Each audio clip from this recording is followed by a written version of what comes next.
Mutual fund में invest करने वाले ऐसे रिटेल इन्वेस्टर्स जो कि एक ही म्यूचुअल फंड में इन्वेस्ट करके एक क्रॉस द मार्केट एक्सपोजर लेना चाहते हैं, यानी एक ही म्यूचुअल फंड में वो केवल इन्वेस्ट करना चाहते हैं और वो चाहते हैं कि मेरा एक्सपोजर लार्ज कैप में भी हो जाए, मिड कैप में भी हो जाए और स्मॉल कैप में भी हो जाए, यानी कि एक म्यूचुअल फंड के माध्यम से वो लार्ज, मिड और स्मॉल तीनों में इन्वेस्ट करना चाहते हैं। तो उनके लिए दो बेस्ट कैटेगरी निकल करके आती है, पहला मल्टी कैप और दूसरा flexi cap. Multi cap mutual fund में फंड मैनेजर के ऊपर ये रिस्ट्रिक्शन रहता है कि लार्ज कैप में टोटल एक्सपोजर वो 25% मिनिमम रखेंगे, मिड कैप में भी उनको 25% मिनिमम एक्सपोजर रखना होता है और स्मॉल कैप में भी टोटल इन्वेस्टेड अमाउंट का 25% एक्सपोजर रखना होता है। यानी जितना भी आप इन्वेस्ट करेंगे उसमें उस इन्वेस्टेड अमाउंट का 25% आपका लार्ज कैप में इन्वेस्ट किया जाएगा, मिनिमम 25% मिड कैप में डाला जाएगा और मिनिमम 25% आपका स्मॉल कैप में डाला जाएगा। बाकी का जो 25% बचा वो फंड मैनेजर के ऊपर रहता है कि वो चाहे तो मिड लार्ज कैप में डाल दें, यानी इक्विटी और इक्विटी ओरिएंटेड इंस्ट्रूमेंट में इन्वेस्ट कर दें, या फिर ये जो 25% बचा है उसको अगर वो चाहें तो डेट ओरिएंटेड इंस्ट्रूमेंट में भी इन्वेस्ट कर सकते हैं। ये पहला कैटेगरी हो गया मल्टी कैप का। दूसरा कैटेगरी जो होता है वो फ्लैक्सी कैप का होता है, जिसमें शर्त यह है कि 65% आपके इन्वेस्टेड अमाउंट का कम से कम इक्विटी या फिर इक्विटी ओरिएंटेड इंस्ट्रूमेंट में इन्वेस्ट किया जाएगा। अब ये 65% जो है वो केवल इक्विटी में डालना है, लेकिन इस प्रकार का कोई भी रिस्ट्रिक्शन नहीं है कि लार्ज में इतना होना चाहिए, मिड में इतना होना चाहिए, स्मॉल में इतना होना चाहिए। फंड मैनेजर अगर चाहे तो 65 का 65% उठा करके लार्ज में डाल सकता है, मिड में डाल सकता है या फिर स्मॉल कैप में डाल सकता है। बाकी का जो 35% बचा वो फंड मैनेजर के ऊपर रहता है कि अगर वो चाहे तो इसे इक्विटी या फिर इक्विटी ओरिएंटेड इंस्ट्रूमेंट में इन्वेस्ट कर दे या फिर डेट ओरिएंटेड इंस्ट्रूमेंट में इन्वेस्ट कर सकता है। अब यहां पर सबसे बड़ा सवाल ये आता है कि इन दोनों में से कौन सा बेहतरीन ऑप्शन हो सकता है। तो ये एक सब्जेक्टिव क्वेश्चन है जो कि आपके ऊपर डिपेंड करेगा कि आप इन दोनों में से कौन सा बेहतरीन समझते हैं। मैं आपको दोनों का कंडीशन समझा देता हूं। जैसे मान लीजिए किसी एक वर्ष में आपने मल्टी कैप में इन्वेस्ट किया, तो मल्टी कैप में शर्त यह है कि 25-25-25 आपका लार्ज, मिड और स्मॉल में होना चाहिए। अब यहां पर चूंकि रिस्ट्रिक्शन है कि फंड मैनेजर ये 25% आपका लार्ज में डालेगा ही डालेगा। अब जैसे 2023 का वर्ष अगर आप देखेंगे तो 2023 वर्ष में जो जिस प्रकार से शेयर मार्केट ने परफॉर्म किया उसके हिसाब से मिड कैप और स्मॉल कैप ने बहुत अच्छा रिटर्न इन्वेस्टर्स को बना करके दिया, लेकिन उसकी तुलना में लार्ज कैप ने उतना अच्छा रिटर्न बना करके नहीं दिया। तो चूंकि यहां पर आपका टोटल इन्वेस्टेड अमाउंट का 25% लार्ज कैप में डाला गया है, तो ये जो रिटर्न आपको अच्छा मिल सकता था वो रिटर्न आपको शायद अच्छा ना मिले, क्योंकि लार्ज कैप ने 2023 में अच्छा परफॉर्म नहीं किया और ये जो आपको अच्छा रिटर्न नहीं बना करके दिया वो आपके टोटल रिटर्न को कहीं ना कहीं इंपैक्ट करेगा। तो इस हिसाब से अगर आप देखेंगे तो किसी ना किसी वर्ष में लार्ज, मिड और स्मॉल में कोई ना कोई एक ऐसा सेक्टर होता है जो कि अच्छा परफॉर्म नहीं करता है। तो उस दौरान चूंकि फंड मैनेजर रिस्ट्रिक्ट है कि 25% आपका डालेगा ही डालेगा, तो वो 25% आपका जो पैसा है वो अच्छा परफॉर्म नहीं करेगा, तो टोटल रिटर्न को आपको इंपैक्ट देखने को मिलता है। ठीक है। वहीं अगर फ्लैक्सी कैप की बात करें तो फ्लैक्सी कैप में इस प्रकार का कोई भी रिस्ट्रिक्शन नहीं है। फ्लैक्सी कैप में अगर फंड मैनेजर चाहे तो अगर वो देखता है कि लार्ज कैप अच्छा परफॉर्म नहीं कर रही है तो वो अपना जो इन्वेस्टेड अमाउंट है लार्ज कैप को उसको थोड़ा सा कम करके मिड या फिर स्मॉल में डाल सकता है। इसमें कोई भी रिस्ट्रिक्शन नहीं है फंड मैनेजर के ऊपर। तो यहाँ पर फंड मैनेजर के ऊपर टोटल फ्री छोड़ दिया जाता है कि आप 65% लार्ज, मिड या फिर स्मॉल किसी में भी डाल सकते हैं, कोई भी रिस्ट्रिक्शन नहीं है। ठीक है। तो ये कहीं ना कहीं बेनिफिट हो जाता है फंड मैनेजर के ऊपर कि उनके ऊपर किसी भी प्रकार का रिस्ट्रिक्शन नहीं है। लेकिन फ्लैक्सी कैप में देखा गया है कि जितने भी फंड मैनेजर्स हैं वो एक कंसिस्टेंट रिटर्न जनरेट करने के लिए मैक्सिमम जो एक्सपोजर रखते हैं वो लार्ज कैप की तरफ रखते हैं। तो दोनों कंडीशन आप समझ लीजिए और आपके हिसाब से कौन सा बेहतरीन है आप खुद तय कर सकते हैं। ठीक है। अगर आप फ्लैक्सी कैप की तरफ जाते हैं तो फ्लैक्सी कैप कहीं ना कहीं आपको अच्छा रिटर्न बनाने के लिए फंड मैनेजर को ज़्यादा ऑप्शंस देता है कि वह अपने हिसाब से रीएलोकेट कर सकते हैं। अगर लार्ज में अच्छा रिटर्न नहीं मिला तो मिड और स्मॉल की तरफ जा सकते हैं। ठीक है। तो इन दोनों में आप खुद तय कर लीजिएगा। अब इस वीडियो में हम लोग टोटल 5 जो टॉप के फ्लैक्सी कैप म्यूचुअल फंड हैं उनको कंपैरिजन करेंगे और आपके लिए कौन सा बेहतरीन हो सकता है उसके बारे में रिसर्च करने जा रहे हैं। अंत तक जरूर जुड़े रहिएगा। नमस्कार दोस्तों, मेरा नाम है नीरज, आप देख रहे हैं फिनोबिट यूट्यूब चैनल। अगर आप इस चैनल पर पहली बार विजिट कर रहे हैं तो इसको सब्सक्राइब करते हुए बेल आइकन को प्रेस करना ना भूलें। दोस्तों यहां पर मैं बिल्कुल क्लियर कर दूं कि इस वीडियो में जो भी फंड म्यूचुअल फंड आपको दिखाए जाएंगे स्क्रीन पर वो कतई भी आपको रिकमेंडेशन नहीं है, सिर्फ और सिर्फ एजुकेशन पर्पज के लिए ये वीडियो बनाई जा रही है। किसी भी म्यूचुअल फंड में इन्वेस्ट करने से पहले आप प्रॉपर रिसर्च खुद से जरूर करिएगा, अपने पर्सनल एडवाइजर से सलाह जरूर लीजिएगा, क्योंकि म्यूचुअल फंड जो होता है वो सब्जेक्ट टू मार्केट रिस्क होता है और इन सभी पैरामीटर्स को आपको जानना बेहद जरूरी है। ये वीडियो सिर्फ और सिर्फ एजुकेशन पर्पज के लिए बनाई जा रही है। यहाँ पर इंडिया में बहुत सारे फ्लैक्सी कैप कैटेगरी के म्यूचुअल फंड हैं जिनमें से अगर एयूएम वाइज देखा जाए, एयूएम का मतलब क्या होता है, एसेट अंडर मैनेजमेंट, यानी कि उस एएमसी के पास कितनी ज़्यादा फंड है इस कैटेगरी में इन्वेस्ट करने के लिए। और ये हमें ये बताता है कि जितने ज़्यादा जिसके पास फंड होंगे, यानी उसमें ज़्यादा लोग इंटरेस्ट ले रहे हैं पैसा इन्वेस्ट करने के लिए, यानी ये पॉपुलर होगा। इस प्रकार से हम आइडिया लगा सकते हैं। तो पराग पारिक नंबर 1 पर आता है, जिसका टोटल एयूएम जो है वो लगभग 63,934 करोड़ का है। दूसरे नंबर पर आता है HDFC mutual fund, flexi cap mutual fund, जिसका एयूएम जो है वो 52,874 करोड़ का है। तीसरे नंबर पर आता है कोटक फ्लेक्सी कैप, जिसका एयूएम जो है वो 47,000 करोड़ का है। चौथे नंबर पर आता है यूटीआई फ्लेक्सी कैप फंड, जो कि 24,295 करोड़ का है। और पांचवें नंबर पर आता है SBI flexi cap mutual fund, जो जिसका एयूएम जो है वो 20,784 करोड़ का है। अब एयूएम के हिसाब से हम ये तय नहीं कर सकते कि ये फंड जो है एयूएम अच्छा है तो ये अच्छा रिटर्न बना करके ही देगा। तो हमें इसको पहले अरेंज करना होगा रिटर्न के हिसाब से कि पिछले 5 वर्षों में किस mutual fund flexi cap category ने अच्छा रिटर्न बना करके दिया है। तो चलिए इसको अरेंज करते हैं, पिछले 5 वर्ष के टॉप 5 फ्लेक्सी कैप कैटेगरी के म्यूचुअल फंड को।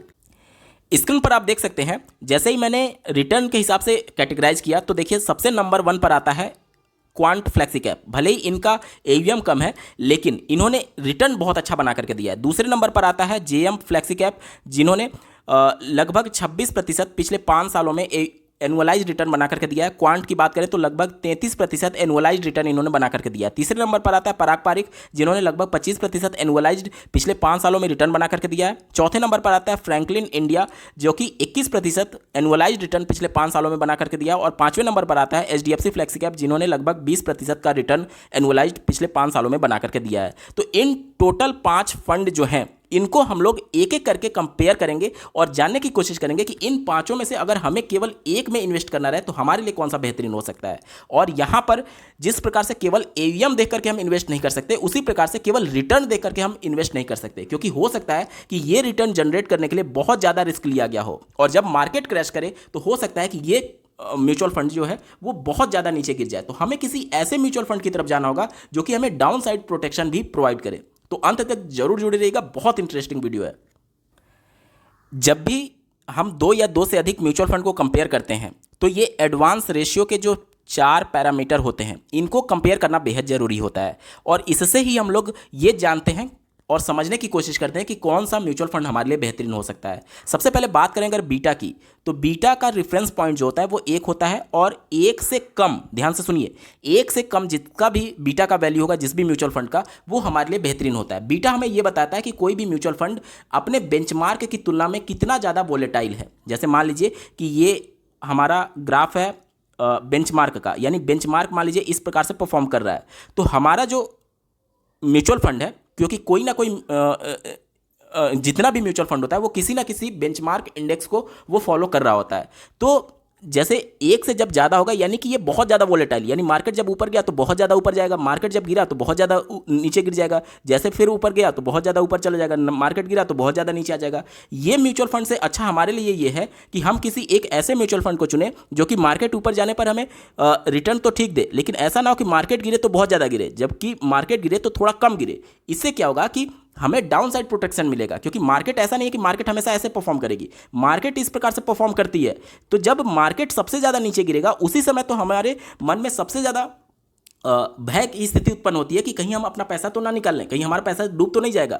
तो भले ही मार्केट ऊपर जाने पर हमें रिटर्न अच्छा बना करके दे, लेकिन हमें डाउन साइड प्रोटेक्शन भी बना करके दे। इसके लिए जरूरी है कि बीटा का जो वैल्यू होना चाहिए वो 1 से कम होना चाहिए। तो हम ऐसे म्यूचुअल फंड की तलाश करेंगे जिसका बीटा का जो वैल्यू है वो 1 से कम है। बीटा का वैल्यू 1 से कम होने से क्या होगा कि मार्केट जब नीचे जाएगा तो उस दौरान आपका म्यूचुअल फंड उस जो इंडेक्स है बेंचमार्क इंडेक्स उसके आसपास ही गिरेगा। ऐसा नहीं कि ये बेंचमार्क इंडेक्स है और आपका म्यूचुअल फंड इतना गिर जाए, तो ये जो है वो बहुत हानिकारक होता है। और ऐसे इन्वेस्टर्स जो हैं इस प्रकार के म्यूचुअल फंड में जब इन्वेस्ट करते हैं और जब मार्केट बहुत ज़्यादा क्रैश होकर के नीचे आ गया तो उस दौरान वो पैनिक हो जाते हैं और अपने पैसे को निकाल लेते हैं और उनको भारी लॉस देखने को मिलता है। तो हम ऐसे म्यूचुअल फंड की तुलना करेंगे जिनका बीटा का वैल्यू 1 से कम होना चाहिए। ठीक है। अल्फा हमें क्या बताता है? अल्फा हमें ये बताता है कि बेंचमार्क इंडेक्स मान लीजिए 20% का रिटर्न दिया तो अल्फा जितना ज़्यादा होगा, यानी कि 20% में मान लीजिए अल्फा का वैल्यू 10 है तो 20 में 10 को जोड़ देंगे, यानी कि अगर इंडेक्स हमारा 20 का रिटर्न दे रहा है तो हमारा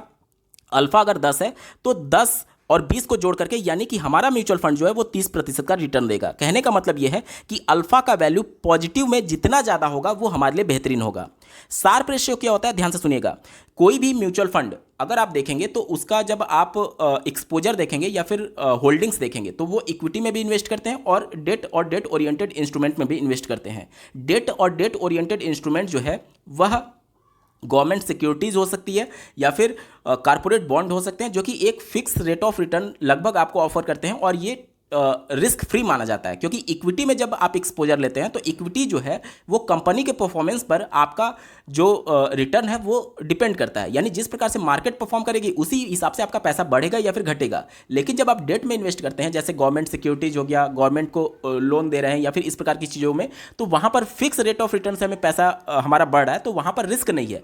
तो शार्प रेशियो हमें ये बताता है कि जो भी म्यूचुअल फंड हमें एक्स्ट्रा रिटर्न जनरेट करके दे रहा है, कहीं उस एक्स्ट्रा रिटर्न को जनरेट करने के लिए वो बहुत ज़्यादा रिस्क तो नहीं लिया है, बहुत ज़्यादा रिस्क तो नहीं लिया। अब शार्प रेशियो का वैल्यू पॉजिटिव में जितना ज़्यादा होगा, जितना हाई होगा, वो हमारे लिए बेहतर है। क्यों?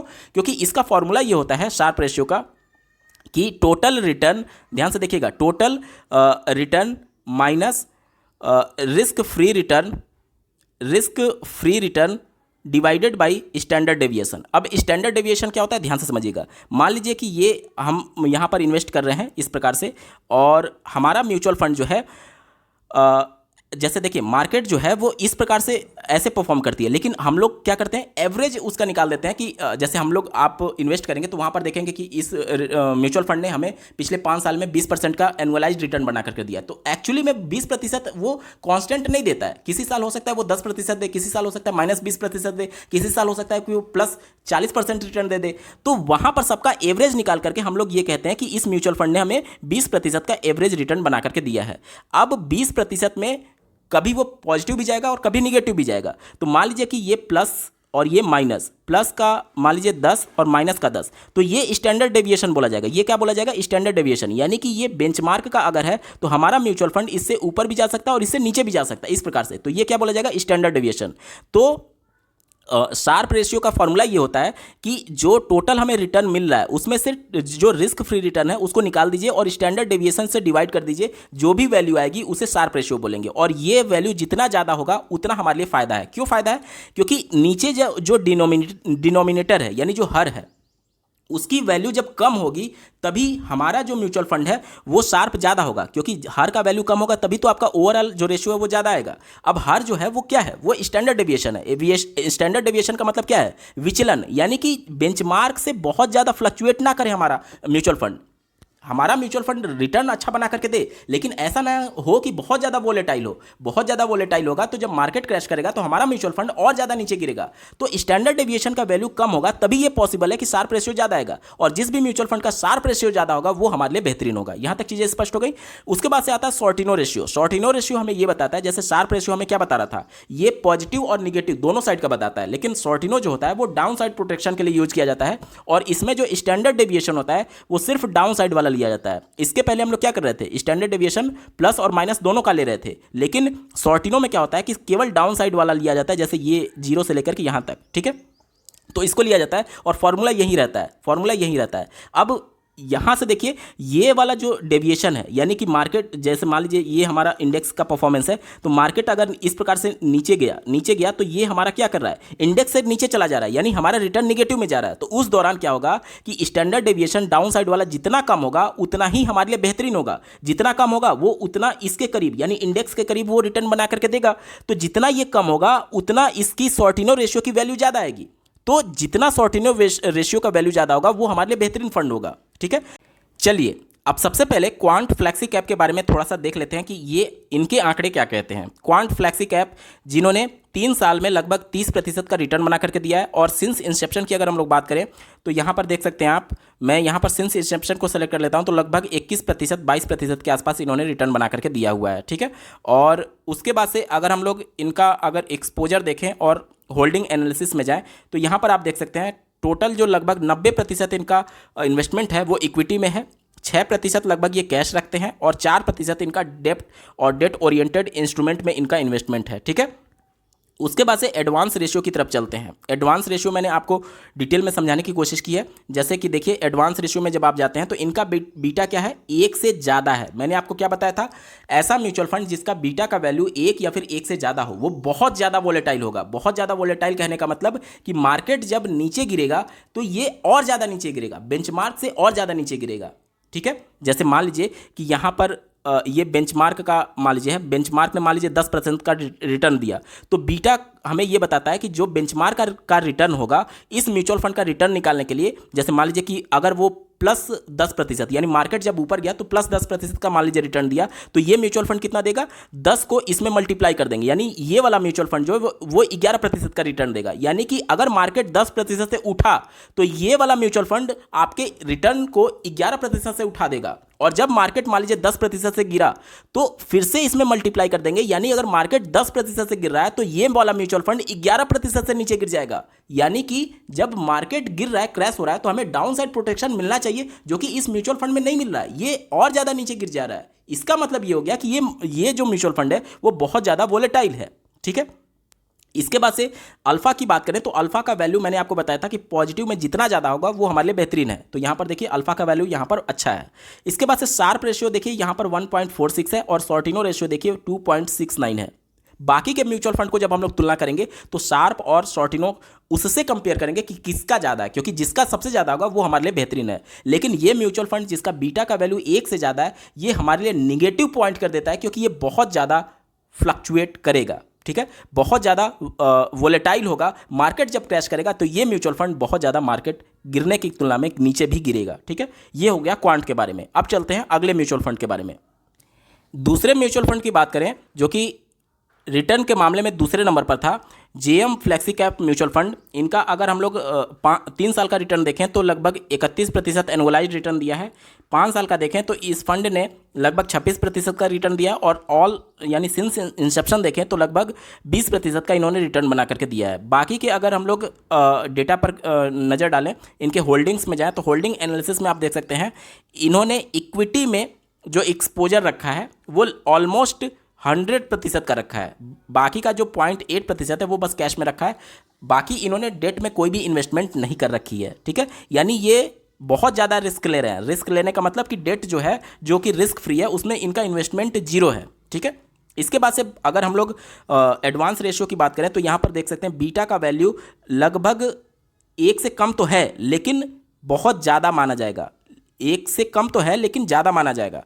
बाकी अगर आप देखेंगे शार्प रेशियो की, जो कि हमें ये बताता है कि हमारा पॉजिटिव साइड और नेगेटिव साइड दोनों साइड में स्टैंडर्ड डेविएशन के हिसाब से कितना ये फ्लक्चुएट करेगा, यानी कितना ये एक तरीके से वोलेटाइल है। तो इसका वैल्यू जितना ज़्यादा होगा वो हमारे लिए बेहतरीन है। तो यहाँ पर देख सकते हैं 1.77 है और डाउन साइड प्रोटेक्शन ये 3.8 है, जो कि हमें ठीक ठाक मिल रहा है, अच्छा मिल रहा है। और इसमें अल्फा का वैल्यू बहुत अच्छा है, यहाँ पर आप देख सकते हैं। बाकी के अन्य फंड्स की एक बार बात कर लेते हैं, उसके बाद सब में कंपैरिजन करेंगे कि सबके हिसाब से बेस्ट हमारे लिए कौन सा ऑप्शन हो सकता है। रिटर्न के मामले में तीसरे नंबर पर जो फ्लेक्सी कैप कैटेगरी का म्यूचुअल फंड था वो पराग पारिक फ्लेक्सी कैप था।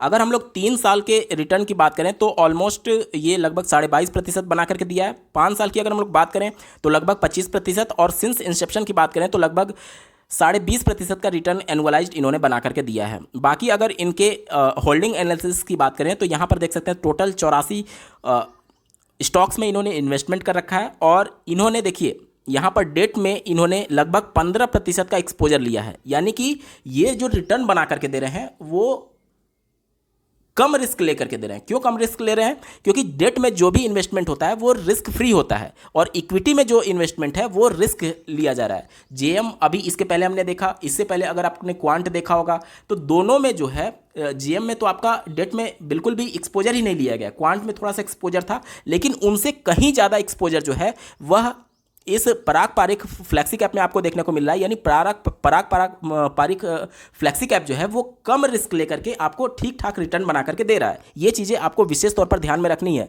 क्योंकि यहाँ पर डेट का जो एक्सपोजर है वो लगभग 15% है, जो कि बहुत अच्छा बोला जाएगा, और इक्विटी में जो इनका एक्सपोजर है लगभग 84% है, और कैश में इन्होंने 0.6% रखा हुआ है।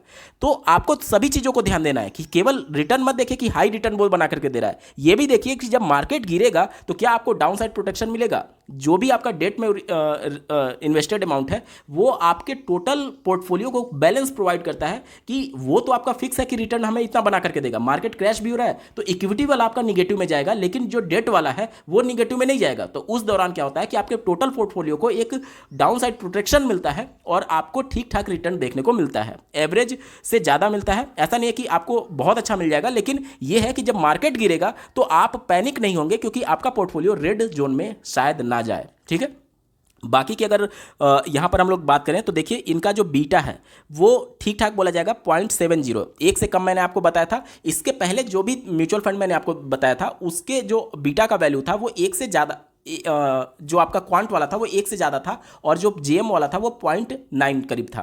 तो उससे बीटा का वैल्यू ये ज़्यादा अच्छा है। क्यों ज़्यादा अच्छा है? क्योंकि ये 0.7 है और ये कम वोलेटाइल माना जाएगा, यानी कि ये जब मार्केट गिरेगा तो आपको डाउन साइड प्रोटेक्शन भी देखने को मिल रहा है। यहाँ पर देखिए शार्प रेशियो का भी वैल्यू ठीक ठाक है और शॉर्टिनो का रेशियो, शॉर्टिनो का जो वैल्यू है वो आपका जीएम से कम है, जीएम से कम है। लेकिन यहाँ पर देखिए यहाँ पर बीटा का वैल्यू भी कम है और अल्फा का वैल्यू ठीक ठाक है। तो ये आप इसका पूरा आंकड़ा देख सकते हैं। ये हो गया आपका पराग पारिक फ्लैक्सी कैप के बारे में। चौथा फंड जो कि रिटर्न के मामले में टॉप 5 में था वो था Franklin India flexi cap mutual fund. इसका अगर हम लोग 3 साल का रिटर्न देखें तो एनुअलाइज इन्होंने लगभग 23.5% का रिटर्न दिया है। अगर 5 साल का रिटर्न देखें तो इस फंड ने लगभग 21% का रिटर्न बना करके दिया है और सिंस इंसेप्शन की बात करें तो लगभग 18% का रिटर्न इन्होंने जनरेट करके दिया है। बाकी के अगर इंपॉर्टेंट डेटा की अगर हम लोग बात करें तो इनकी टोटल होल्डिंग जो है वो 52 स्टॉक्स में है और होल्डिंग एनालिसिस की बात करें तो इन्होंने इक्विटी में लगभग 96% पैसा रखा हुआ है, कैश में इनका लगभग 4% है और डेट में इनका मात्र 0.2% है। यानी कि ये फंड भी बहुत ज़्यादा रिस्क ले रहा है, इक्विटी में बहुत ज़्यादा है, डेट में इनका एक्सपोजर बहुत कम है। ठीक है, इसके बाद से एडवांस रेशियो की जब हम लोग बात करते हैं तो यहाँ पर देखिए बीटा का वैल्यू जो है वो ऑलमोस्ट 1 करीब है, जो कि अच्छा नहीं बोला जाएगा। यानी ये फंड जो है वो बहुत ज़्यादा रिस्क ले रहा है, यानी कि बहुत ज़्यादा वोलेटाइल भी होगा। जब मार्केट क्रैश होगा तो डाउन साइड प्रोटेक्शन शायद इसमें कम देखने को मिले। इससे पहले जो कि 3 फंड मैंने आपको बताया, जीएम का वो 0.91 था, इससे पहले जो मैंने आपको क्वांट का बताया वो 1 से ज़्यादा था और जो मैंने आपको पराग पारिक का बताया उसका सबसे कम था 0.7, यानी वो सबसे कम वोलेटाइल बोला जाएगा, यानी वो सबसे कंसिस्टेंट परफॉर्मर के तौर पर जाना जाएगा। ये सारे म्यूचुअल फंड जो मैं अभी आपको दिखा रहा हूँ इनका बीटा का वैल्यू जो है वो लगभग 1 के आसपास है। यहाँ पर देखिए 0.92 के आसपास है। अल्फा का वैल्यू यहाँ पर ठीक ठाक है और शार्प रेशियो भी ठीक ठाक है और शॉर्टिनो का भी यहाँ पर वैल्यू ठीक ठाक है, लेकिन बीटा का वैल्यू जो है वो बहुत ज़्यादा है, जिसकी वजह से ये म्यूचुअल फंड जो है वो ज़्यादा वोलेटाइल होगा। उम्मीद करता हूँ चीज़ें आपको समझ में आ रही होंगी। इसके बाद से टॉप 5 में जो 5वें नंबर पर था HDFC flexi cap mutual fund, उसके बारे में एक बार एनालिसिस कर लेते हैं। एचडीएफसी फ्लैक्सी कैप का अगर आप पिछले कुछ वर्षों में रिटर्न की बात करें तो यहाँ पर आप देख सकते हैं, अगर 3 साल की बात करें तो इन्होंने जो रिटर्न बना करके दिया लगभग 26.5% का, 5 साल में बात करें तो लगभग 20% का और सिंस इंसेप्शन की बात करें तो लगभग 17-17.5% का रिटर्न इन्होंने बना करके दिया है। बाकी के अगर हम लोग इसके अन्य डिटेल पर जाएँ तो नीचे आप देख सकते हैं टोटल 50 स्टॉक्स में इनका इन्वेस्टमेंट है और एडवांस अगर होल्डिंग्स में हम लोग जाएं तो यहाँ पर आप देख सकते हैं टोटल जो इन्होंने इक्विटी में एक्सपोजर लिया है वो लगभग 89% का है, कैश में इनका 7.2 का है और डेट में इनका 0.4% है। अब यहाँ पर मैं आपको बता दूं कि डेट में जो भी इन्वेस्टमेंट है वो रिस्क फ्री है, तो यहाँ पर रिस्क फ्री वाले इन्वेस्टमेंट में ये सबसे कम रख रहे हैं। इससे पहले जो 4 फंड में हम लोगों ने देखा सबसे ज़्यादा जो डेट में इन्वेस्टमेंट था वो किसका था, वो आपका था पराग पारिक का, यानी कि वो रिस्क कम ले रहे हैं और कंसिस्टेंट आपको रिटर्न बना करके दे रहे हैं। बाकी के जो 4 हमने देखा उसमें डेट का एक्सपोजर बहुत कम लिया गया है। इसका मतलब ये हो गया कि वो रिस्क ज़्यादा ले रहे हैं आपको ज़्यादा रिटर्न बना करके देने के लिए। तो आपको खुद तय करना होगा कि रिस्क ज़्यादा लेकर के अगर आप ज़्यादा रिटर्न बनाने की सोच रहे हैं तो डाउन साइड प्रोटेक्शन आपको कम मिलेगा। ठीक है, आगे इसके बारे में डिटेल में मैं बात करूंगा, अंत तक जरूर जुड़े रहिएगा। इसके बाद से अगर हम लोग इसके एडवांस रेशियो की बात करें तो यहाँ पर बीटा का वैल्यू देखिए ऑलमोस्ट 1 के करीब है, लगभग 0.91। जो टोटल 5 फंड हम लोग देख रहे हैं उसमें से सबसे जो कम था वो पराग पारिक का था 0.70। बाकी के जो 4 फंड हैं उसमें से 3 का के करीब है, और एक फंड जिसका जो बीटा का वैल्यू है जो कि क्वांट वाला था, जो कि सबसे ज़्यादा रिटर्न बना करके दिया, उसका 1 से ज़्यादा है। यानी कि पराग पारी को छोड़ करके बाकी के जो 4 आपके म्यूचुअल फंड है वो बहुत ज़्यादा वोलेटाइल है, रिस्क ज़्यादा ले रहे हैं आपको ज़्यादा रिटर्न बना करके देने में।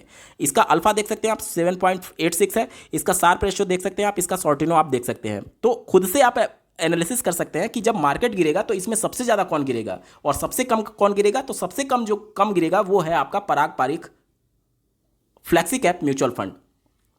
अब एक बार बात आती है, आपके मन में सवाल आएगा कि क्यों ना हम थोड़ा सा रिस्क लेकर के ज़्यादा रिटर्न बनाएं। अगर आप रिस्क लेने की कैपेबिलिटी रखते हैं तो फिर आपके लिए ये कैटेगरी शायद नहीं है, क्योंकि ये कैटेगरी उन लोगों के लिए बनाई गई है। अगर आप फ्लैक्सी कैप का एक्सपोजर देखेंगे किसी भी फ्लैक्सी कैप में, तो उन जो भी एएमसीज होती हैं, जो भी फंड मैनेजर होते हैं, वो लार्ज कैप में अपना ज़्यादा एक्सपोजर रखते हैं। यानी कि लार्ज कैप में कम वोलेटाइल होता है, लार्ज कैप जो होता है वो कम वोलेटाइल होता है। अगर आप रिस्क लेना ही चाहते हैं तो फिर ये कैटेगरी आप क्यों चुन रहे हैं? उससे अच्छा है कि आप स्मॉल कैप में ज़्यादा रिस्क लेकर के ज़्यादा रिटर्न बना सकते हैं, क्योंकि जो रिटर्न आपको सिंस इंसेप्शन 17%, 18%, 20% दिख रहा है, अगर आप एसबीआई स्मॉल कैप में जाएंगे, अगर आप किसी दूसरे स्मॉल कैप में जाएंगे, तो पिछले 10-11 साल में उन्होंने 25%, 26% का रिटर्न बना करके दिया है। तो अगर आप रिस्क लेना ही चाहते हैं तो खुल करके रिस्क ले सकते हैं, आप डायरेक्टली स्मॉल कैप में जा सकते हैं। लेकिन अगर आप सभी कैटेगरी का एक्सपोजर भी लेना चाहते हैं, डाउन साइड प्रोटेक्शन भी चाहते हैं, और ये सभी चीज़ों को मैनेज करते हुए एक कंसिस्टेंट परफॉर्मर को ढूंढ रहे हैं,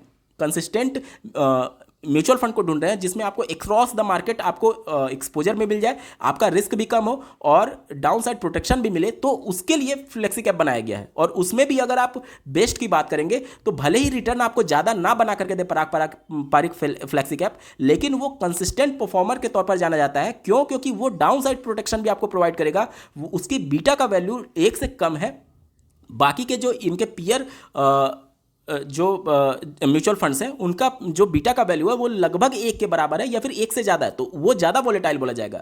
तो आप खुद तय करिए कि आपको वोलेटाइल ज़्यादा चाहिए या फिर कंसिस्टेंट परफॉर्मर चाहिए। और साथ ही साथ यहाँ पर मैं बता दूं कि इन सभी म्यूचुअल फंड में पराग पारिक म्यूचुअल फंड ही एक ऐसा है जिसमें आपको इंटरनेशनल एक्सपोजर भी मिल जाता है। उनका यूएस स्टॉक्स में भी उनका एक्सपोजर है, तो कहीं ना कहीं आप इंटरनेशनल एक्सपोजर भी पराग पारिक के माध्यम से ले सकते हैं। ठीक है, तो ये सारी पैरामीटर्स पर आप खुद तय कर सकते हैं कि आपके लिए कौन सा बेस्ट म्यूचुअल फंड हो सकता है। सभी की तुलना करने के हिसाब से अगर आप एक रिस्क एडजस्टेड ऐसे म्यूचुअल फंड की तलाश कर रहे हैं जो कि आपको तीनों में एक्सपोजर मिल जाए, लार्ज कैप, मिड कैप और स्मॉल कैप में, साथ ही साथ एक कंसिस्टेंट परफॉर्मर रहे, हमें बहुत ज़्यादा टॉप बना करके ना दे, लेकिन जो परफॉर्मेंस हमें दे वो लगातार बना करके दे और रिस्क भी कम ले, और जब मार्केट क्रैश हो तो हमारा डाउन साइड प्रोटेक्शन भी वो दे, तो इन सबको अगर ध्यान में रखा जाए तो Parag Parikh flexi cap mutual fund आपके लिए बेहतरीन ऑप्शन हो सकता है।